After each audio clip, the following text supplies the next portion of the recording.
हमारे बीच माननीय मंत्री जी ने समय निकाला। आज बहुत व्यस्त प्रोग्राम था, उन्हें लखनऊ जाना था, लेकिन हमारे बीच मंत्री जी पधारे हैं। हम उनके ऋणी हैं, आभारी हैं। हमेशा एक गार्जियन की तरह हमारे परिवार को संरक्षण प्रदान करते हैं। हम लोग 2011 से मंत्री जी से जुड़े हैं और हमारा पूरा परिवार आपसे जुड़ा हुआ है। आपके हर दिशा निर्देशों पे हम लोग जो है संघर्ष करने के लिए तैयार रहते हैं। व्यक्तिगत रिश्ते आप मंत्री जी से हमारे हैं और हम इस चीज़ के भी आभारी हैं कि हमारे इस मैरिज लॉन के स्थापना से लेकर के शुरुआत से माननीय मंत्री जी हमारी मदद करके चले आए हैं। आज हम लोग इस मकाम पे पहुँचे हैं, इसमें माननीय मंत्री जी का बड़ा योगदान है।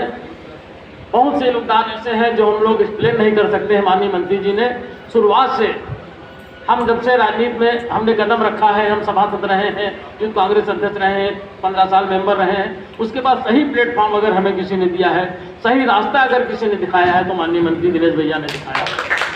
और हमारे साथ साथ 10 लोग हर संडे को हर उसमें लाभान्वित होते हैं। कहीं किसी के ऊपर कोई मुसीबत होती है तो हम माननीय मंत्री जी से निवेदन करते हैं, जाके मिलवाते हैं और सबके काम बिना भेदभाव के, बिना जाति धर्म देख के माननीय मंत्री जी करते हैं। और रायबरेली शहर के लिए उन्होंने जो ऐतिहासिक विकास कार्य किए हैं, आज इदारे अहबाब संस्था उनके जो है उनके कार्यों से प्रभावित होकर के उनका नागरिक अभिनंदन कर रही है। हम सारे इदारे अहबाब संस्था के लोगों का धन्यवाद अदा करते हैं, आए हुए लोगों का धन्यवाद अदा करते हैं और ख़ास तौर से अपने व्यस्त प्रोग्राम में माननीय मंत्री जी हमारे बीच बता रहे हैं, इसके लिए उनका धन्यवाद अदा करते हैं। धन्यवाद।